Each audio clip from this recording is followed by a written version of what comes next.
Hello, everybody. How you doing today? Welcome back to Lloyd's Everyday English here on YouTube.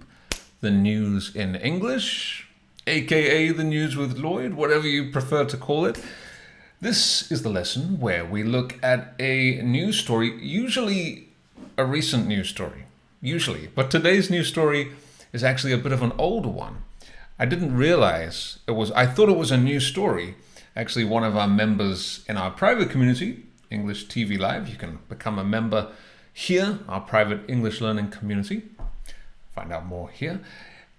One of our members actually requested this story, very sweet story, as we will look at in a moment. And I thought it was a new story, and then I noticed later on, I noticed, it's from 2013.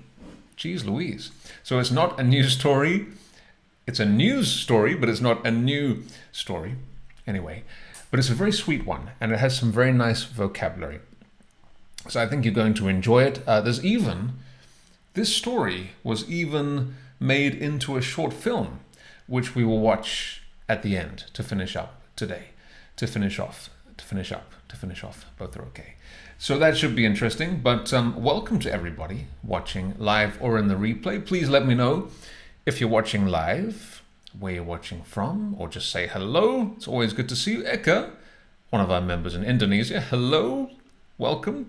Gulna, very nice to see you here. She says, it's difficult to sink in, but it looks like I finally got around to a live lesson. Hi, Lloyd and everyone. Well, Gulna, it's a pleasure to have you with us live. But, if you watch in the replay, that's also wonderful as well. Jair, by the way, you could say it's difficult. Yeah, it's difficult for... So, if it's difficult for something to sink in, you can't believe that it's true, right? I can't believe it's difficult to sink in. So, here you are. Welcome. And Jair, welcome to you. Good morning. Veracruz. Well, very nice to see you, Jay. Good morning to your part of the world. Where are you watching from? Let me know. Trudy, hello. And I think this is Tanya, but she's using her son's account. Hello, Aston. Nice to see you. Aston is one of our newer members in our community, but I think you've been a bit under the weather this week. I haven't seen you in any group classes this week. By the way, we have group classes as well. If you would like to practice your speaking, that's the place to go. EnglishTVLive.com. But what are we looking at today? Today we are going to look at, as I said, a very sweet story. And it's a story that takes us to the London Underground, otherwise known as the Tube, T-U-B-E. It's kind of the informal, casual way to talk about the London Underground. So people say, I catch the tube to work, and often tube, when people say it quickly, British people, it sounds like cha. Same thing with Tuesday as well. Tuesday, cha. Anyway, so the tube, let me know in the comments, by the way, have you ever taken the tube before? The London Underground? If you have, then you will definitely have heard this sentence, which is mind the gap, right? It is also written down. You'll see these warnings as well. Now, what does this mean? So, to mind the gap, when the train comes, when the train arrives, there is a bit of a gap. There's a space between the train and the platform. So you can call this the platform, right? The place where you wait for the train. So you have to be careful because it's a small gap, but it's possible that you could fall down, and that would not be good. That would not be good at all. So, and of course, this does happen sometimes. People fall down. Maybe, especially these days, people are maybe on their phone, whatever, not paying attention, and then, yeah. So, this is for a long time on the London Underground, and I'm sure in your countries as well, you probably have a very similar message, be careful, watch the gap. But the famous one in London is mind the gap. So, watch the gap, mind the gap. If you mind something, it means you are careful about that thing, right? So you could also say, mind your head, watch your head. One of our members here, actually, I've been to her family's house a few times to visit. Tatiana, I don't know if she's watching, maybe she's busy. But at her house, very nice house, but when you walk up the stairs, there's quite a low ceiling, right? So this is the wall, and the top is the ceiling. So I'm pretty tall, and so it's easy for me to knock my head.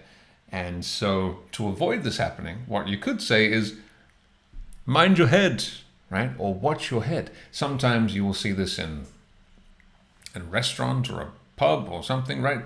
When you're walking down, or wherever, you're walking down the stairs, you might see a sign which says, watch your head, or mind your head. So you can use this word mind as well. Mind the gap. All right. So what is the story we're talking about here? Well, we're going to look at the news article here, but basically, there's a voice, right? You always hear you generally hear the same voice that announces this statement, right? This warning, mind the gap. And it's a recording. And sometimes these recordings were recorded many, many years ago. They update them, every certain number of years. But there was one recording which was recorded, I think it was like 40 years ago, 50 years ago, something like that. And so the man who did this recording, his voice became quite famous, right?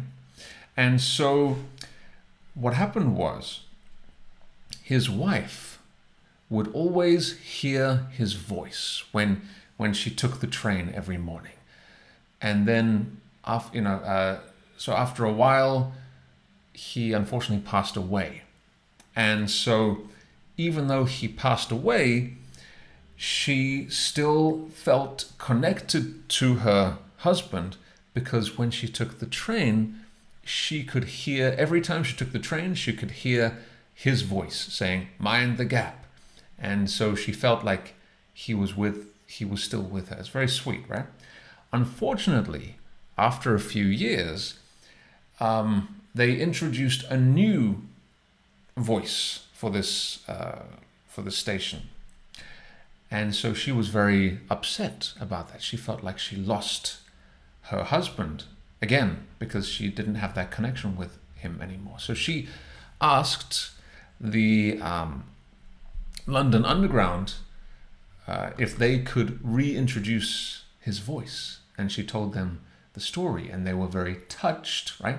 Touched about the story, and they actually reintroduced his voice. They found his old recording, and they even gave her a copy of the recording because she didn't have one. And so at that one station where she takes the train every day, they actually they brought back his original recording just for her. And so it was very sweet.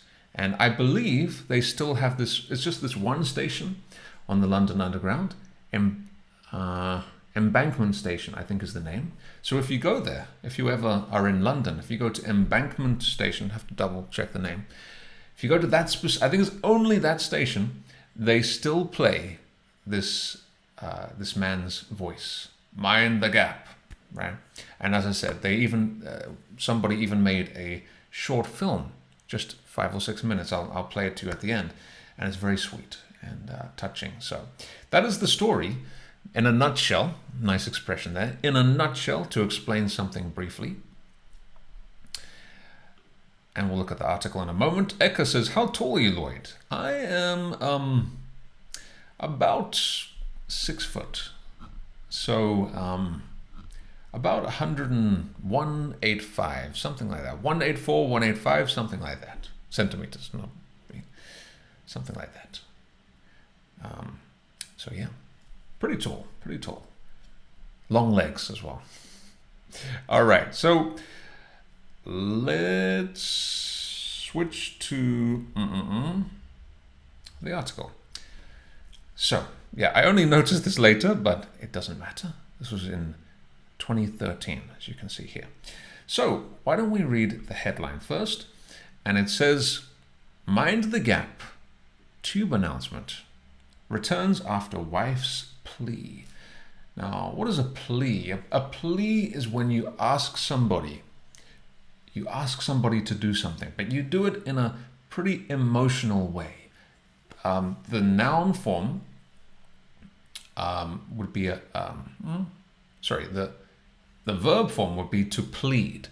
Please do. Sounds like please, right? Please do this, plead.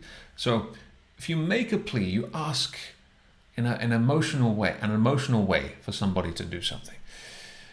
I've made a little document with some of the key vocabulary, which we'll come back to in a moment. So you can check out the video if you go into I can leave the article in the comments for you later, but in the description. But anyway, so here they are. This is the lady, Margaret McCollum. Embankment Station, as you can see here, is the name of the station. So if you are ever in London, I'm curious to see if I think they are still playing his voice. Only the station. So this is her and her late husband. You can say somebody has passed away. You can say they are, for example, the late Princess Diana, the late Michael Jackson, the late Nelson Mandela, right? So her late husband doesn't mean he's not on time. It means that he's not alive anymore, unfortunately. So, but you can see just by the way she's looking at him, right? She looks very happy with him, very in love. This is, that's him. And there's a picture of him. Oh, there she is again. And this is him when he was younger. So his name's Oswald Lawrence. He was a theatre actor, and he had the opportunity to record this voiceover many years ago, and it was used on this train line on the Underground for about 40 years before it was replaced. Anyway, let's take a look at this article here. Let me just zoom in a little bit. Okay. A 40-year-old man, sorry, not a 40-year-old man. Let's start again. A 40-year-old Mind the Gap recording, once heard across the tube, is returning to one station. So the widow of the actor behind it can hear his voice. So I know we've mentioned this several times, but it's very important.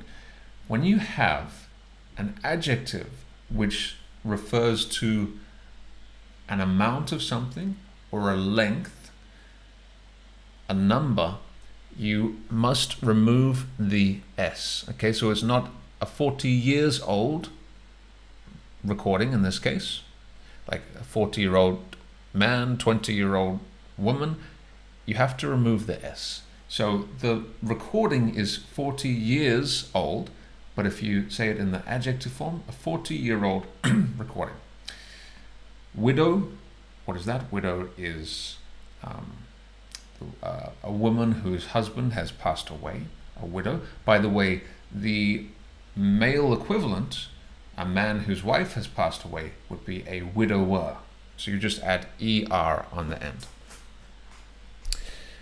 So he was behind it. If you're behind something, that means you are the person who did something. Okay, so usually some kind of project. Steve Jobs was behind, Steve Jobs and Steve Wozniak were behind the success of Apple computers, for example. Okay, Oswald Lawrence's voice. That does sound like a very theatrical name. Oswald Lawrence.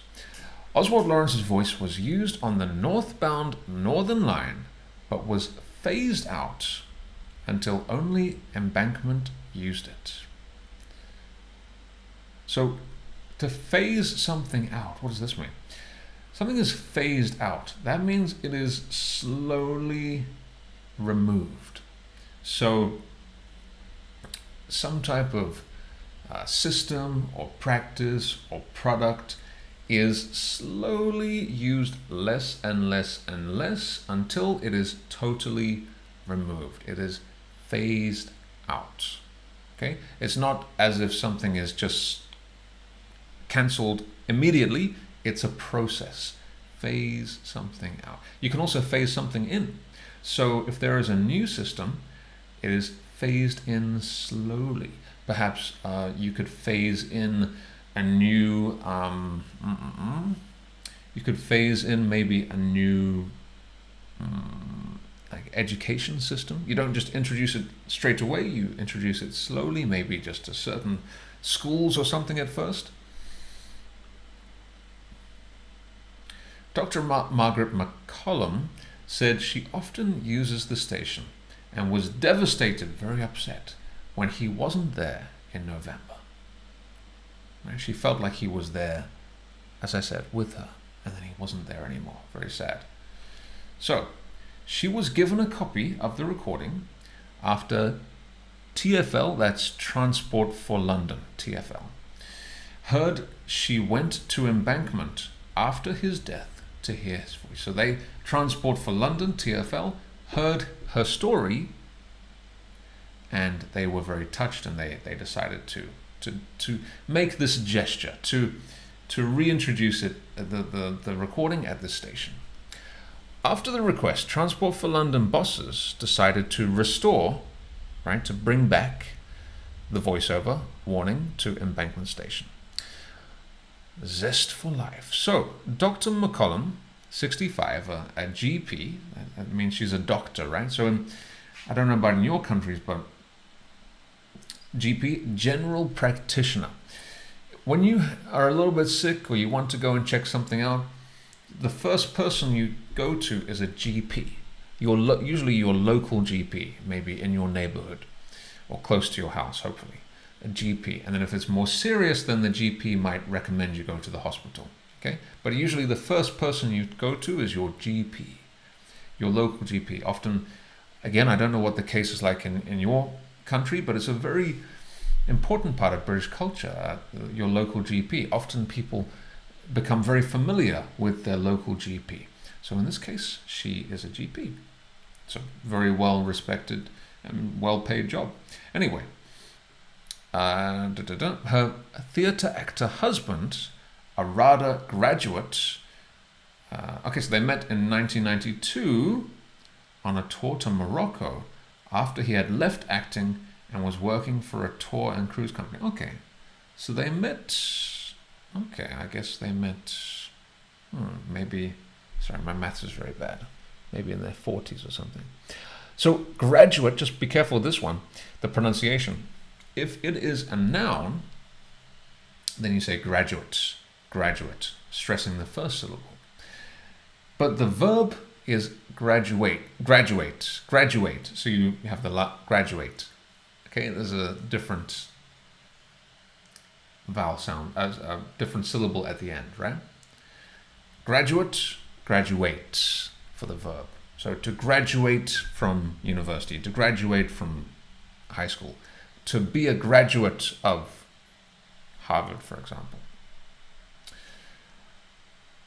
Okay, the pair, so the couple who lived in North London were together until his death in 2007. It was devastating to lose him.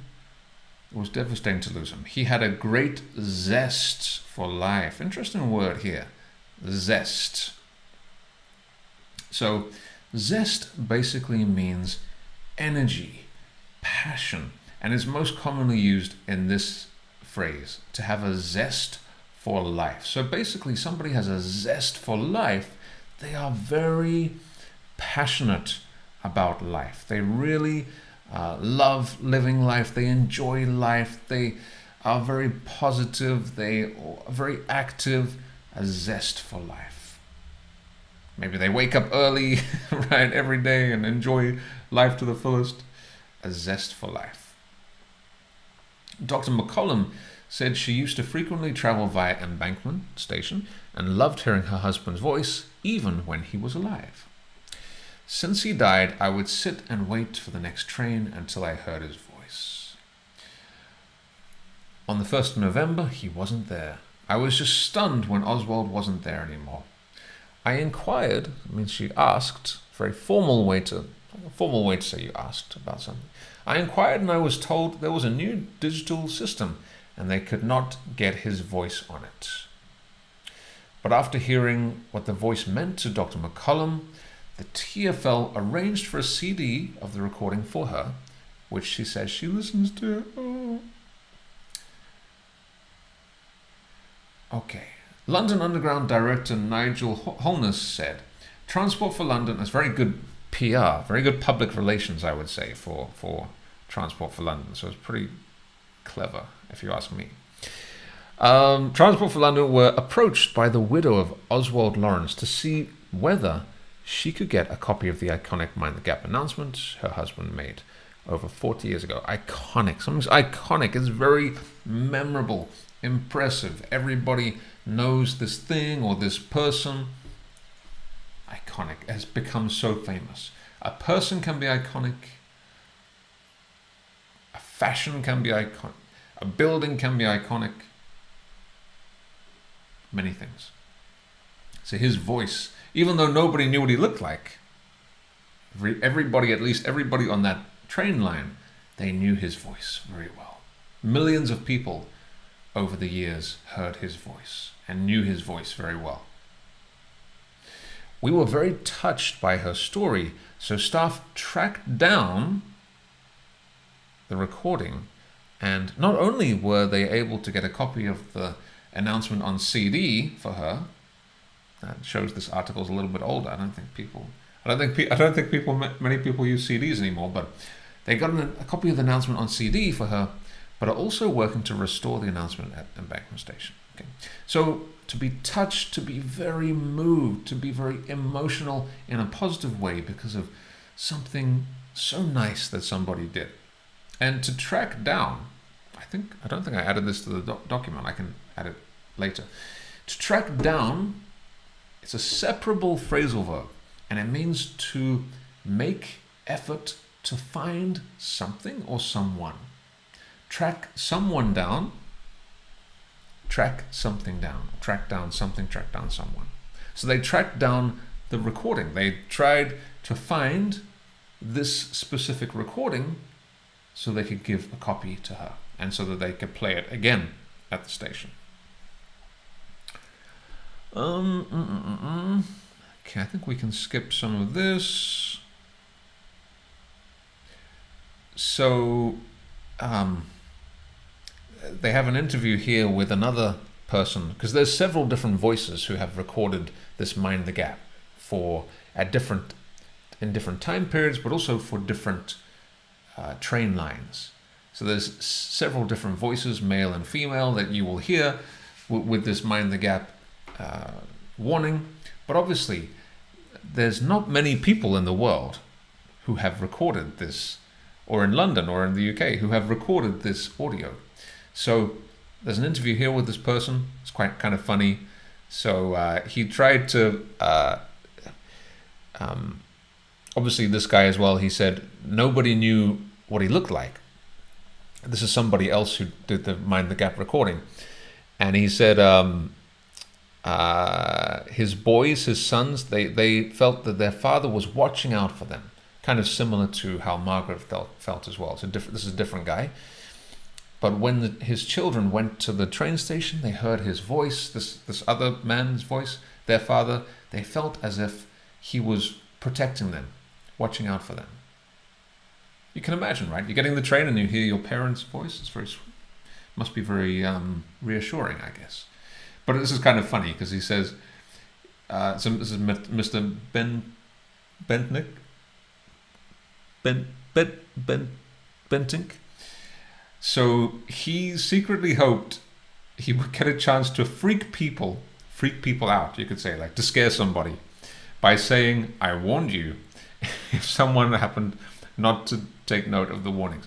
So he was, I don't know if he did this, but he had a funny idea. Since you hear the voice, right? Mind the gap. And then if somebody didn't look at the gap, maybe he could stand behind them and say, I warned you, in that same voice to freak them out. It could be kind of funny. He says, it's a very exclusive club. We mind the gappers.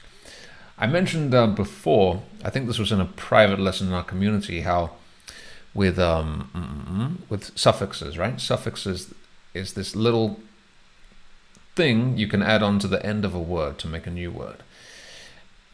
Usually it cannot be a word by itself. So ER, for example, gap, mind the gap. So somebody who recorded, it's a very unique thing, right? Somebody who recorded this audio, mind the gap, they are a mind the gapper. It's like somebody who's a member in our community. You could call them an ETLer, is a new word we created. So he says a very exclusive club. An exclusive club, not many people can say that they are a mind the gapper. Somebody who's recorded this voice is very this audio, very unique club. So that's about it for this article. I'm not sure. Are you guys still with me? Okay. I know I was talking a lot there. Let me just catch up with the comments here. One of our ETL members, if you say one of our, you have to have the S there. One of our members, one of our friends. One of our ETL members, Maureen, has a great zest for running. That is amazing. That's a very good example. I would say she has a zest for life and a zest for running. Very good. One of our other members has a great zest for using I'd rather say newly learnt vocabulary. You're totally right. Gulnar, she's one of our members over in Russia, and she has a real zest for learning vocabulary, which I really appreciate. A few months ago, Lloyd told us the story about a son. Again, just be careful with the articles, Gulnar. So, a son who's tracked down his father after many years of being separated. It was a touching story too. Oh yes, I remember that. I think it might have been more than a few months ago. Time is going quickly, but I think it might, yeah. But I know which story you mean. Yes, very touching story as well. Track down his father. Yes, so you track someone down. The police could track down a criminal as well if they are searching for a criminal. So it can be good or bad. It can be a person, can be a thing. Trying to find something, track it down. A few days ago, I was trying to I couldn't find my earbuds. I had to track them down, and then they were just in a very obvious place. So I felt a bit embarrassed. But anyway, that is the article there. Hope you enjoyed reading it.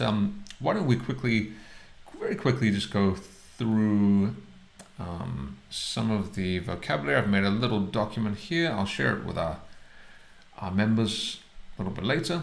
So just to review some of these. So mind the gap. Okay, so it's a warning to be careful of the gap between the train door and the train and the station platform.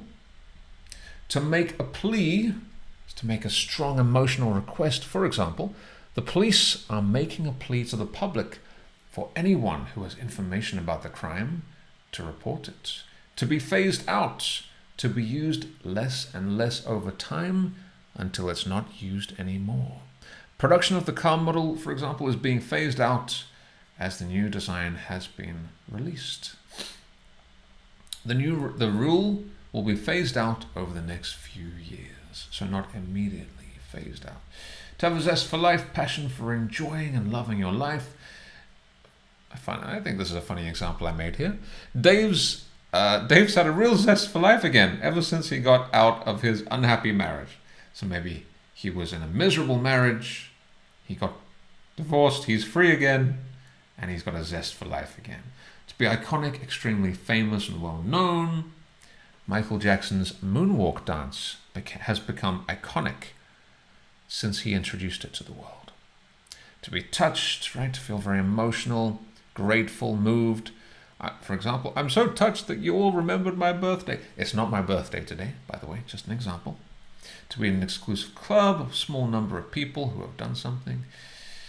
I don't know if you heard this one, but William Shatner, he was the actor in Star Trek. He is 90 years old now, and last week he actually went into space, very briefly, but he became part of an exclusive club. He went on Jeff Bezos's space rocket, and there he is. There you can see. He's in an exclusive club of people who can say they have been to space. Not that many people can say that, right? Maybe in the future that club will not be so exclusive, but anyway. And why don't we add to track down as well? Why don't we add that to the list? So to track someone or some, geez Louise, something down, to find someone or something. Maybe somebody can give an example in the comments. And it's let me just write here, separable phrasal verb. Let me just tidy this up here. Okay, does anybody have an example sentence maybe? Okay, well I think, yeah, Gulnar had one there. There was a touching story about a son who tracked down his father after many years. There we go. Alrighty, so that is it for today. Thank you so much for watching, everybody. But we are not done. We are before we finish, if you're interested, I have the short film that I promised to show you. So hopefully my video will not be taken down because of copyright. I'm always a bit worried about that, but I have left the credits to, I think it's Luke Flanagan, I think is the director who created this lovely little short film. So I'm going to play it for you now. Hope you enjoy it, but unless anybody else has any questions or comments or examples they would like to make, I'm going to sign off now. I'll play the video and then I will leave you. So any last questions or comments before I go? Before we go to the short film? Lolly says thank you. You're very welcome. Anybody? Speak now or forever hold your peace, as they say, right? You know, at the wedding. Speak now. If anybody has a reason why these two should not be married, speak now or forever hold your peace. Trudy, thank you very much. You're very welcome. Such a heart-melting story. Well, I think your heart is about to melt even more now because we're going to take a look at this short film. I'll talk to you guys again very soon. Have a wonderful weekend, rest of the day. If you're watching live or in the replay, pleasure to have you here. Please leave your examples in the comments as well. And give this video a like. That always helps this YouTube channel out as well. Talk to you next time and enjoy the film.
Please mind the gap between the train and the platform.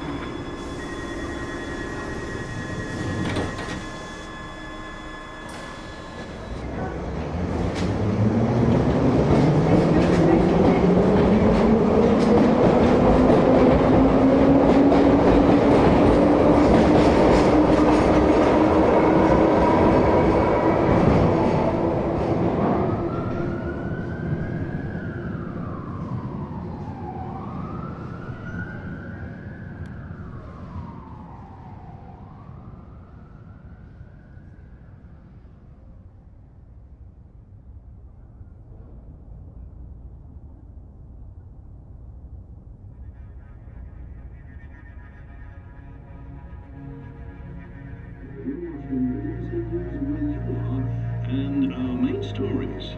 Mind the Gap, the iconic message heard by millions on the London Tube. It was recorded over 40 years ago.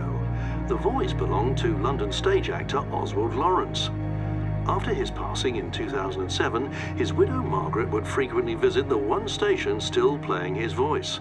That was until one day last year when she discovered his voice had been replaced.